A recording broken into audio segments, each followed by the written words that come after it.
नहीं अचाह नहीं चाह न चरण लो लीना रे, साधक के रसधारा में रहे निस्दिन भीना रे। राम में श्रुत ऐसे बैसे जैसे जल मीना रे, साई सेवत में देही सिर कुछ विलय न कीना रे। संत कबीर एक महान समन्वय है, एक संगम जैसे प्रयागराज का एक तीर्थ जहां जो भी श्रेष्ठ है वह सभी संयुक्त हो गया। गंगा यमुना सरस्वती तीनों नदियां वहां मिल गई। ज्ञान कर्म और भक्ति तीनों का वहां मेल हो गया। कर्म तो दिखाई पड़ता है, भक्ति को छिपाना मुश्किल है। ज्ञान बहुत भीतर धारा है, इसलिए तीर्थराज में गंगा यमुना तो दिखाई पड़ती है, सरस्वती अदृश्य हो जाती है। सरस्वती ज्ञान की देवी है, इस बात को जरा ठीक से समझ ले। कर्म तो दिखाई पड़ेगा क्योंकि कर्म का अर्थ ही है बाहर, भक्ति को छिपाना मुश्किल है। जैसे किसी को प्रेम हो जाए तो प्रेम को छिपाना मुश्किल है। इस दुनिया में सब चीजें छिपाई जा सकती है, प्रेम छिपाया नहीं जा सकता, इम्पॉसिबल है। प्रेमी के पैर का ढंग बदल जाएगा, आंख बदल जाएगी, एक नशा छाएगा, एक मस्ती घेर लेगी, एक राग प्रतिध्वनित होने लगेगा। उठेगा बैठेगा चलेगा लेकिन कुछ बदला हुआ, कोई भी देख लेगा, अंधा भी पहचान लेगा। इसीलिए प्रेमी कभी प्रेम को छिपा न पाएगा, इम्पॉसिबल बात है। साधारण प्रेमी नहीं छिपा पाए तो परमात्मा का प्रेम तो असंभव है। जो परमात्मा के प्रेम में लग गया वो तो छिपा ही नहीं पाएगा। प्रेम तो ऐसा जलेगा जैसे अंधेरे घर में दिया जलता हो, दूर दूर तक प्रकाश दिखाई पड़ेगी।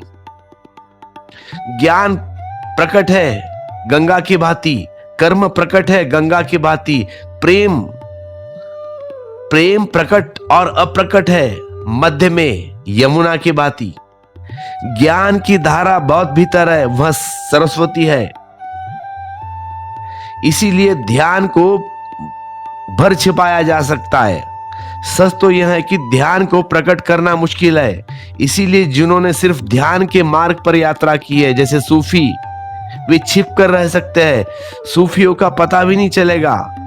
तुम्हारे पड़ोस में भी रहता है तो भी पता न चलेगा, इतनी शांति से घटना रहती है। पत्नी को पता भी नहीं चलेगा कि पति किस ध्यान की धारा में डूबा है, क्योंकि सारा खेल बहुत गहरे में है, छिपाया जा सकता है।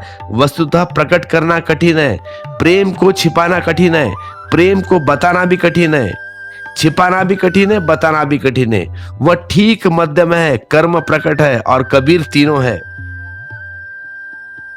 कबीर जीवन भर कर्म से कभी अलग न हटे, कर्म को उन्होंने कभी छोड़ा ही नहीं। भक्त वे है, उनका पूरा जीवन कीर्तन की मस्ती से भरा हुआ है जीवन। सुबह से रात तक वे गाते रहते हैं और वे गीत कुछ साधारण नहीं है, वह गीत कंठ से नहीं आया है और उस गीत का जन्म बुद्धि और विचारों से नहीं हुआ है। वह गीत उनके वह गीत प्राणों में प्राण से उठे हैं। वह गीत में कविता कम है, छंदबद्ध वहां नहीं है, उसमें बड़ी भूल चूक है, लेकिन उस गीत में हृदय है। और हृदय ने कब छंद माने, कब नियम माने हैं, सब नियम तोड़कर हृदय बहता है। हृदय तो ऐसा है जैसे वर्षा में पूरा आ गई गंगा, पूरा आ गया गंगा को, सब किनारे तोड़कर बहती है। बुद्धि सूखी है जैसे गर्मी की गंगा क्षीण हो जाती है, किनारे में बंद कर बहती है, हृदय अपूरा बहता है। तो कबीर गाते रहे जीवन भर। ये सारे गीत उन्होंने बनाए नहीं है, गाए हैं। तो एक तो कवि होता है जो बनाता है, श्रम करता है, जो सजाता है, भाषा को बिठाता है, व्याकरण छंद नियम सबकी व्यवस्था करता है। और एक ऋषि है जो सिर्फ गाता है। ऋषि भी कवि है लेकिन कवि ऋषि नहीं है। ऋषि भी गाता है लेकिन उसका गीत कोई बौद्धिक आयोजन, कोई व्यवस्था नहीं है, भाष्य व्याकरण छंद नहीं है।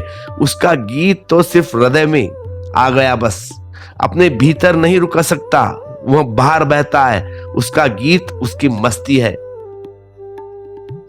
तो कबीर जीवन भर गाते रहे हैं, उस गीत में उनकी भक्ति बही है। भक्ति को वह छिपा नहीं सके, कोई नहीं छिपा सकता, लेकिन ध्यान को वे भीतर संभाले रखे हैं। उसका नाम जतन है, वह भीतर की घटना है, उसका बाहर के जगत से कोई लेना देना नहीं। वह अत्यंत एकांतिक में घटती है। कर्म में तुम हो और सारा संसार है, भक्ति में तुम हो और तुम्हारी प्रेमी परमात्मा है, ध्यान में तुम बिल्कुल अकेले हो, ध्यान में परमात्मा भी नहीं है।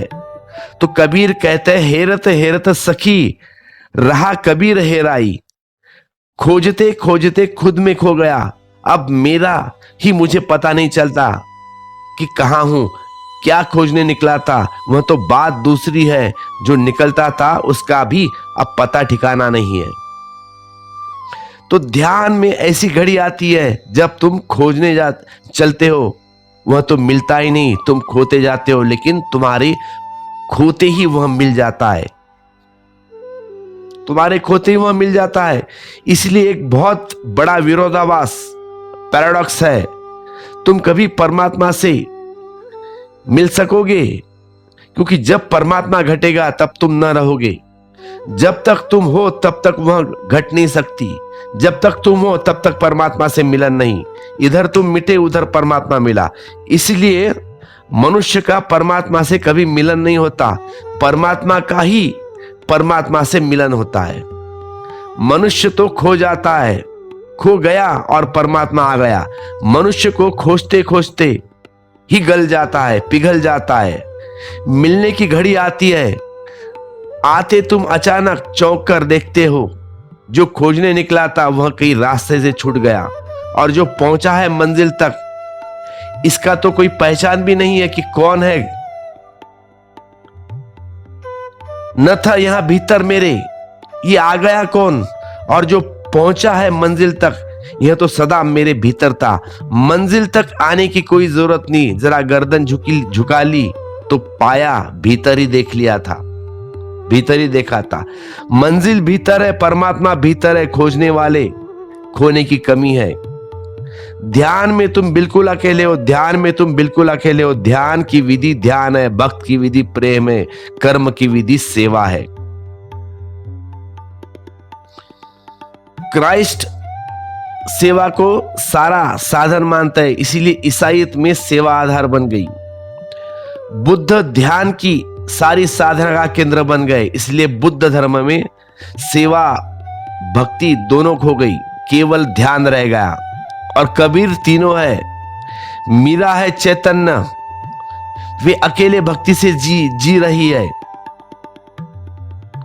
इसीलिए कहता हूं कबीर तीर्थराज प्रयाग है, तीर्थों में तीर्थ, तीर्थों में श्रेष्ठ, क्योंकि तीनों धाराएं उनमें आ जाती है और मिल जाती है। उनसे बड़ी संन्यास्तिस, उनसे बड़ी समन्वय घटिक नहीं हुआ। इसलिए कबीर को समझना भी मुश्किल है, क्योंकि जहां तीन तीन अनूठी धाराएं आकर गिरती है वहां बड़ी असुविधा हो जाएगी, तर्क काम न पड़ेगा। कभी कबीर यह कहते मालूम पड़ेंगे, कभी कबीर वह कहते मालूम पड़ेंगे। कभी कबीर कहेंगे उसका विरोध करो, क्योंकि जो कर्म के लिए सच है वह भक्ति के लिए सच नहीं, और जो भक्ति के लिए सच है वह ध्यान के लिए सच नहीं। जो ध्यान के लिए सच है वह भक्ति मग बाधा बन जाती है, और जो भक्त के लिए सच है वह कर्म में बाधा बन जाती है। इसीलिए कबीर जैसे व्यक्ति के पीछे एक बड़ा रहस्य छूट जाता है, जिसको खोलने की चेष्टा चलती है सदियों तक, लेकिन खोला नहीं जा सकता। आज का जो गीत वह भक्ति के संबंध में, पहले हम थोड़े भक्ति को समझ ले, फिर इस गीत में उतरे।